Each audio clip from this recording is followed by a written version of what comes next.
What's going on, everybody? Welcome back to Talkin Sports with Jake. Hope we're all doing well. So, barring a call-in, I am live on Twitter Spaces right now. Don't go on Spaces as much as I used to, but barring a call-in, I just realized Foursquare Sports is in my space, so maybe he'll join in the chat. So I'll read off his comments if he has any comments. So shout out to Foursquare Sports. Pretty sure that's Matt Siriani. He's usually who's operating the account when he pops in. This will be a shorter show unless we get a little more engagement, so we'll see what happens. But I want to start out. Texans signed Wyatt Teller, 2 year, $60 million. It's $8 million a year. This is a solid signing. Wyatt Teller is 31 years old, so he's a little bit older. Isn't quite the same player. Some injuries last couple years in Cleveland, but still a solid guard. He graded out as a league average guard last year overall. Texans the all offensive line help they can get. I'm curious what they do in the first round because they brought in Braden Smith, who's a veteran right tackle, a long-term Indianapolis Colt on a 2 year deal as well. He's been a right tackle his whole career. He has the body to play guard. I could see them possibly moving him to guard, maybe drafting a right tackle in the first round. Now that you signed Teller, if I had to guess, that's probably not what they're going to do. But this is not the line. The last years has been really, really bad. It was not good last year. You traded Titus Howard was one of your tackles to Cleveland, really for nothing. All he got back was a 5th-round pick. You bring in Braden Smith to play right tackle. You trade Juice Scruggs, who wasn't very good. He isn't very good, but he played a bunch of center and guard for you last year. You traded him to Detroit for David Montgomery. So you have a bunch of holes still on that offensive line. Trent Brown played a bunch of tackle for you last year. He's probably the swing tackle. He's much older at this point in his career. So if I had to guess, they should target left tackle. Nick Cassara, their GM, thinks the offensive line is great. It's clearly not. I don't know what he saw these last 2 years, but if I had to guess, that would make sense. If you were to draft the solid left tackle, him and whoever you draft, Braden Smith, Brown for depth, you add solid guard Wyatt Teller. Also, your offensive line is at least somewhat serviceable. But he goes to the Houston Texans. There are two things that I would like to talk about. Two things I have to get off my chest. One is not going to make a lot of people happy. I want to talk about March Madness. Somebody has to say this out loud. The March Madness tournament is the stupidest postseason tournament of any sport. I get the entertainment aspect. I've been watching that tournament since I was probably like 12 years old. I just turned 24. I've been watching it almost my whole life. I'm not saying it's not exciting. In the past, it has been. But you cannot tell me that a 68-team tournament is the best way to crown the best team in your sport. Not a soul can tell me that is the best way to do things. 68 teams. I get it's college sports. It's like pro sports. There's 30 teams. 2, maybe 4, 5 leagues, 2 conferences kind of thing. There's 4 Power 4 conferences. There is like 20 different other conferences. There's hundreds of teams. I get that. But college football only has a 12-team playoff. Before they had a 4-team playoff. And before that, they didn't even have a playoff. If you remember, if you're old enough, I feel old saying this, but about 15 years ago, there wasn't any playoff in college football. And Foursquare Sports just commented, one thing I will say is slowly dying is a Cinderella aspect. You are 1,000% right, Foursquare Sports. 1,000% right. That's a perfect segue into my next part of this rant. With NI on the portal, those trendy mid-major Cinderellas gone. Remember last year how boring it was? It all 4 ones in the Final Four. I think the lowest seed in the Elite Eight was Arkansas. They're like a 4 seed, and they're coached by John Calipari, who obviously won the all those games at Kentucky. He's one of the best college basketball coaches of all time. So you're right. Like, they're gone. So is this tournament still peak entertainment? I'm not sure if it is. Okay, if I had to guess, it's really not. If I'm being completely honest. So I'm not so sure if it's even, this peak entertainment anymore. Like the whole thing used to be, It's not the best way to crown a champion, but it's the most entertaining way. I don't think it's the most entertaining way anymore.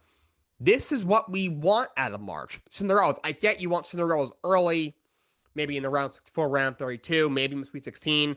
But the Elite Eight, you want the higher seeds to win. At that point, to me, a Cinderella really isn't a Cinderella by the time they get to the Elite Eight. At that point, you're in the Final Eight. You're not really a Cinderella anymore. It kind of reminds me when a wild card team in baseball, if they get to the championship series, at that point, you're really not. It's not like Cinderella or an underdog story anymore. At that point, you're in the final. You're one of the final four teams. Oh, and Fourth Sports just correct me. Arkansas was a 10 seed. Okay, so they were a high seed. They were a much higher seed than I thought. But they're coached by John Calipari. It reminds me, remember when North Carolina went to the national championship as an 8 seed a couple of years ago? And people were like, oh, it's Cinderella. I was like, is it really? I get they're an 8 seed, but it's UNC. And that year, they should have been a much higher seed. They should have been like a 5 seed. They got screwed that year. And it's North Carolina. It's hard for a blue blood to be a Cinderella. Your Dukes, your UNCs, your Kansases, those kind of teams. Okay, it's difficult for me to even call them a Cinderella, even if they're having an off year and they're not a 2, 3, 1 seed or something like that. But this tournament, it's just stupid. It's stupid. Let's call it what it is. 68 teams is ridiculous. Okay, 68 teams. And like the way they select them, I think is very flawed. Like, look at Miami, Ohio. I get they played in the MAC. I'm not saying his team is going to go on a run. They might be able to beat SMU in the first 4. That game is tonight. But they're probably going to lose to Tennessee. I don't think Tennessee is all that great, but they're probably not going out of the first round. But they're 31-1. And they can't even, and they don't even have a spot. They barely even have a spot in the tournament. They have to play what's equivalent to the NBA play-in tournament. Like, does anybody else not see anything wrong with that? I'm not saying they should be a high seed, of course. They play in the MAC, but freaking, can they at least be, a guaranteed spot in the tournament? Okay, this next message, Foursquare Sports just told me. The tournament is expanding to 72 teams next year? Oh, good Lord. 72? What are we doing? We're going to have 100 teams in 10 years. I'm telling you, it's going to be a 100-team tournament. Let's just let everybody in. Just let every college team in at this point. Just let them all in. Why not? Okay? Just let them all in. Okay? Why the hell not? Just let them all in at this point. I don't understand. I don't get it. I simply don't get it. Just let them all in. 72 teams. So I had to get off my chest. Also, another thing. They've made the regular season pointless. What is the point of these conference tournaments? Like, again, it's funny. It's fun. These teams can steal bids. Entertaining. But St. John's beat UConn in the Big East Championship by 20. St. John's is a 5 seed. UConn, who's in the same region, is a 2 seed. Make that make sense. I get UConn had a better record. UConn was ranked ahead of St. John's pretty much all season. But St. John's beat them by 20 in the Big East tournament. And they are a 5 seed. UConn is a 2 seed. Make that make sense. That makes 0 sense to me. Could you imagine if Alabama was ranked ahead of, like, if Alabama were to beat Georgia, but they had Georgia in college football? No, it's not a great example, but now that I say it out loud, but what are we doing? What are we doing? I just don't get it. They've made the regular season completely pointless, and I just don't understand. They made the regular season pointless. The conference tournaments, I don't even know how much they mean anymore. If St. John's is a 5, UConn's a 2, and St. John's beat the brakes off of them in the Big East tournament. They crushed them. It's stupid, and the entertainment's gone. Now that Cinderella's, like, everyone's like, oh, well, they could come back. I don't see them coming back. They're dead. Okay, college basketball itself is dead. That's another story. We got pro athletes now going back and playing college basketball. Might as well have freaking LeBron go back to Ohio State in his 40s at this point. Just absolutely ridiculous, March Madness. I want to get that off my chest. Next thing I want to talk about, the World Baseball Classic. How did you lose to Venezuela? 3 hits? Really? A lot to talk about here. First of all, Mark DeRosa should never, ever coach this team again, manage this team again. How do you not know the rules of the tournament? Okay? How do you not know the goddamn rules of the tournament that you're managing in? Did you try to backtrack? Oh, I didn't know the rules. Clearly you didn't. You literally went up and said it on television that, oh yeah, I thought we already advanced. How do you not know that? If Italy did not win that last pool game, you wouldn't even made it to the quarterfinals. Could you imagine that? How do you not know the rules? Okay, I do not understand. Last night, what was that lineup this guy put out? Gunnar Henderson is hitting 420, okay, 429 in the tournament. And he does not start in the championship game. What? Started over Alex Bregman, who hardly played the whole tournament. That does not make any sense. Petro Armstrong was 4 for 12 in this tournament. So he was overall swinging the bat relatively well. Byron Buxton didn't have a single hit the whole tournament, and Byron Buxton started over PCA. Like, what are we doing? Okay, that is dumb. Fourth Press Sports just said, well, I'm even analyzed as a manager beats me. You're right.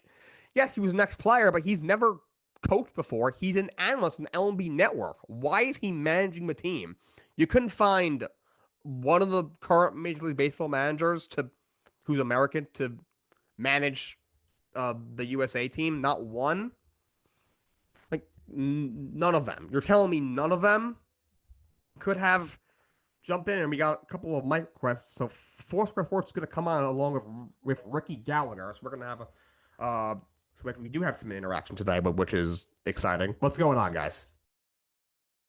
I gotta say, the March Madness thing got me in the feels because that's my favorite tournament. But I get what you're saying 100%. Like 68 teams? Come on. Like 68? Yeah, and 72 next year. Come on. Let's let everybody in.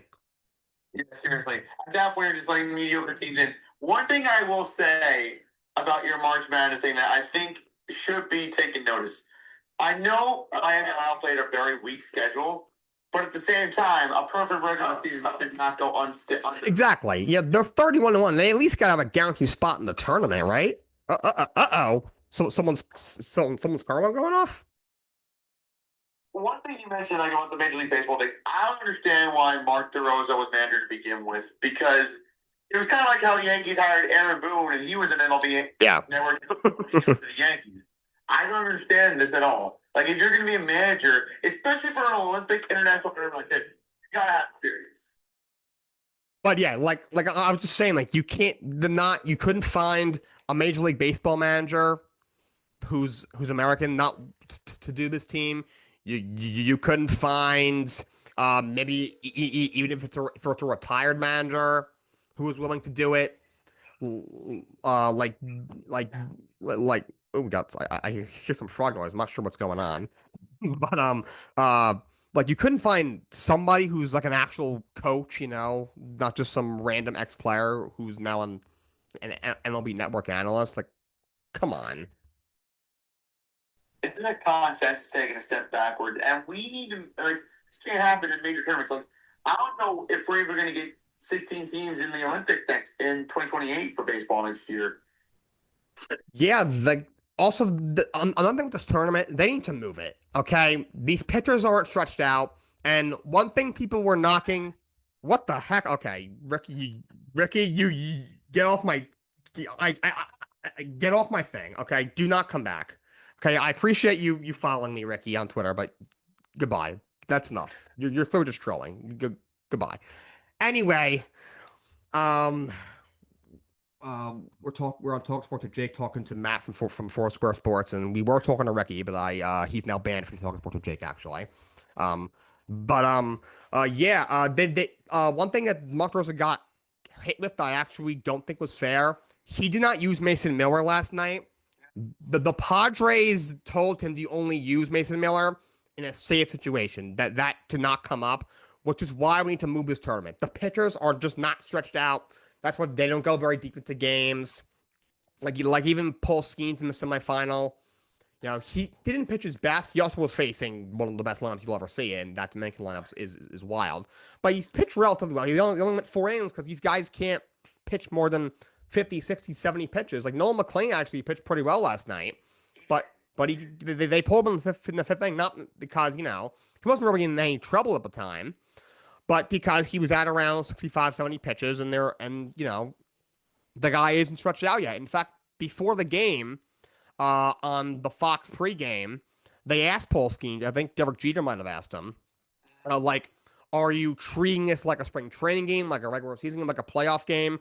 And Skeens said, I'm treating this, my starts, like a spring training game. He said, my velo isn't there yet. Like, it's just not. And, like, he was completely honest. So, like, they need, like, Matt, you and I were on, Randy Milton, who also comes on this show. He has a show of his own. We were on his show, and one of his other panelists brought up that they should move it to the middle of the season. And I've always been pretty adverse to that, but the more I think about it, if they can do what the NHL did with the Four Nations tournament and make that their All-Star break, I feel like that might be the best bet, or maybe right after the season, because like at least guys would be stretched out. Like right now, they aren't stretched out yet. If you're going to the WBC, why not replace the All-Star break with the WBC? It'll be worthwhile. You won't get like lackadaisical baseball and lackadaisical play. I get the All-Star game; they still play hard, but I feel like a WBC middle of the year rather than an All-Star break would probably be the way to go. Yeah, and I get it. Everyone loves the home run derby, but to me, it's kind of lost its luster in recent years with the different format. And the All-Star game, it's probably the most entertaining All-Star game, but still, like the pitchers pitch one inning at a time. There's so many pitching changes. There's pinch hitters every other inning. And now that they took out the clause, which has been for probably almost 10 years at this point, that it used to be whatever league won, the team for that league got home field advantage in the World Series. That's no longer the case. So now like every other All-Star game, it means absolutely nothing.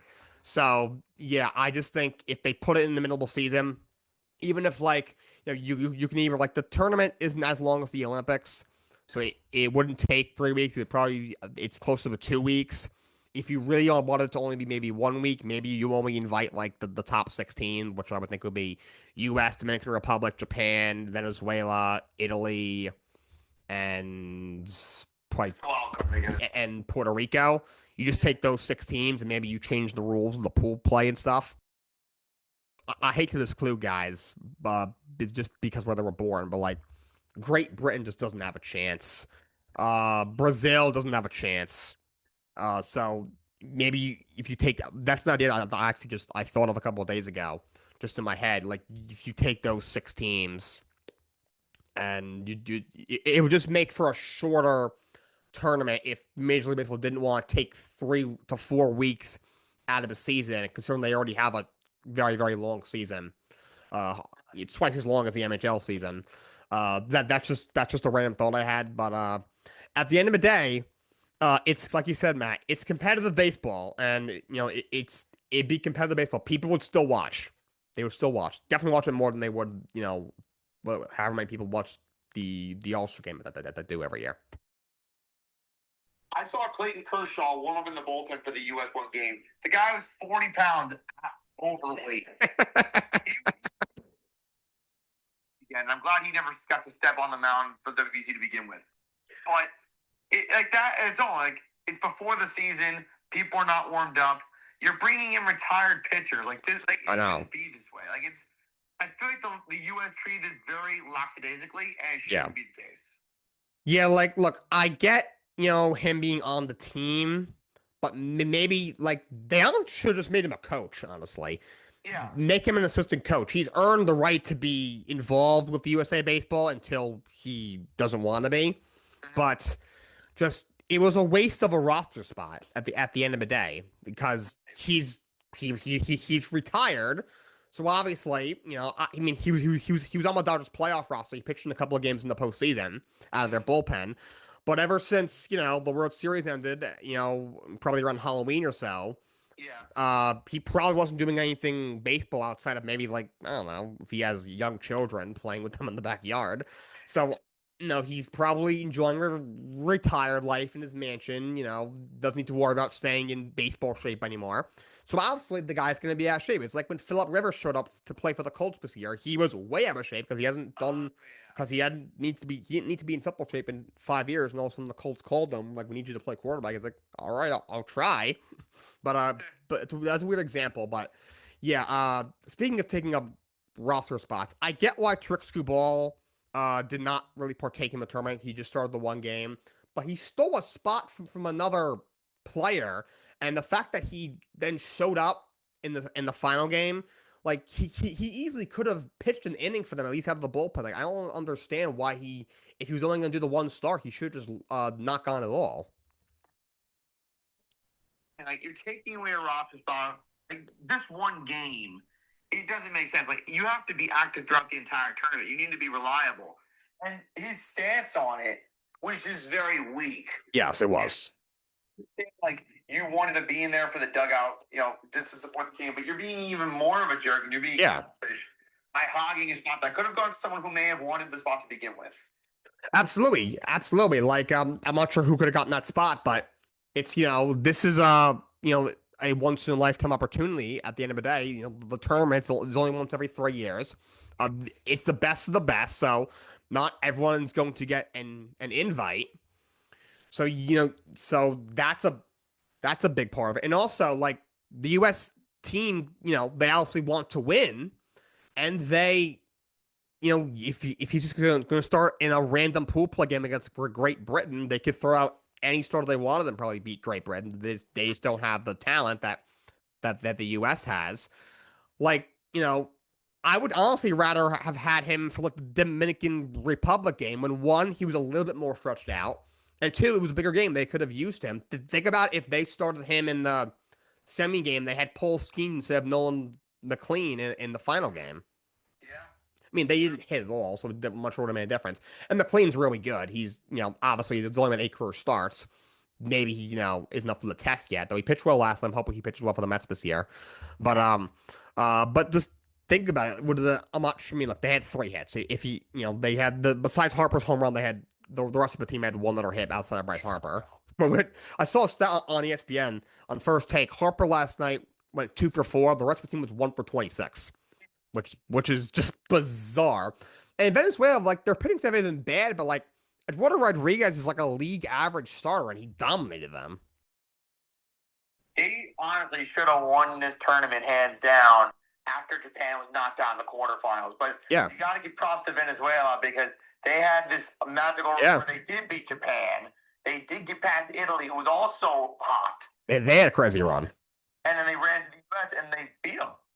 Yeah, and obviously I don't talk any politics on this show ever, but there are some political stuff going on between the countries. So for Venezuela, that definitely felt really good, I'm sure. And look, they're a very good team. They have a lot of Major League Baseball talent, and they are a good team. So like it's not like U.S. lost to Brazil, who I'm not sure if they have any Major League Baseball players. If so, they aren't very good. There's a ton of really good players. Like the go-ahead hit in the ninth inning was Eugenio Suarez. He hit 47 home runs last year for the Mariners. He was a big trade deadline pickup for them. He's one of the best power hitters in baseball. It's not like they have nobody, but when the U.S. team is just like this, is like literally a dream team, and you lost to Eduardo Rodriguez. Not a good look. I think you did mention there were like a few Milwaukee Brewers who were on Team Venezuela. I know. That's right. Yeah, they had Angel Zerpa pitches, pitches for a team. They just brought him in to help with the bullpen. They traded Isaac Collins for him. They got him from the Royals. Yeah, there was definitely a bunch of Milwaukee Brewers, but Yeah, that was just really, really disappointing loss. But anyway, last thing I have, I'm gonna recap NXT with from the WWE from last night. We started out triple threat for the NXT Women's Championship: JC Jane against Sullivan against Zarya. JC Jane slithers away. Zarya hit Sullivan with her finishing move, and she was outside the ring. She hit Fallon Henley and Lainey Reed with her move, and then JC Jane just falls on top of Sullivan and escapes with the victory. Eventually, backstage, Soruka goes up to Robert Stone, the interim general manager, and says that she wants Zarya face to face next week and has a lot of things to say. So that should be really interesting because we really haven't. I mean, they were building towards these two breaking up, but we haven't really gotten like the reasoning why Zarya did it. We haven't gotten that promo yet. Like it's always exciting when a first time someone turns heel and they go out there and they explain to the fans why they turned heel. So we should get that next week, which will be exciting. But that was a solid match. I personally love all three of those women. I think all three should be very close to coming up to the main roster. JC Jane is trying to grow. Yeah, And think of it. This was 1/3 of I think it was Toxic Attraction. you're right, which is crazy. I know. I know. Yeah, you know what? You gotta be proud of how far she's come. I don't like the way she escapes it through. That's she's been built. Yeah, it's like when she took the title off of Stephanie Vicaire, everyone thought, oh, she's a traditional champion. Vicaire's coming up to the main roster. They had to pivot. But she's really worked hard. She's gotten better every week, and she has really carried what's a really strong women's division in NXT, especially with all these call-ups recently. She's what one of the best NXT has, and she's gonna be a great heel competitor for a long time. But we also had then we had Ricky Saints. He was going to call out somebody, probably Miles Bourne. Then Ethan Page interrupts him, and then Joe Hendry comes out, everyone's favorite. They had a little promo, and then Tony D'Angelo attacked all three of them. Of course, he has his sights set on the NXT Championship. By the way, I love Tony D'Angelo and his new gimmick. So that continues. Booker T had like Booker T Appreciation Night.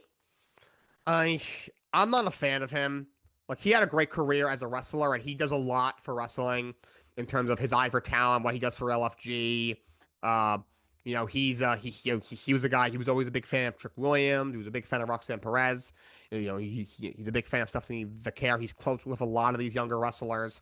So he's done a lot for wrestling, and he's a legend, Hall of Famer for a reason. But he's so annoying on the as an announcer. A lot of people think he's funny. I don't. Like whenever Trick came out, he would go, "Oh yeah!" I thought it was so annoying. All the weird noises he makes are annoying. Also, is it me? Like all these like a lot. He's a little bit too excited for these young ladies in the wrestling. It's kind of disgusting. I'm not gonna lie.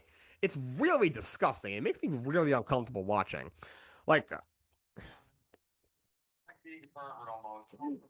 it's like on the he's not crossing the line. He's just doing his job, but he's like especially in 2026, he's really close.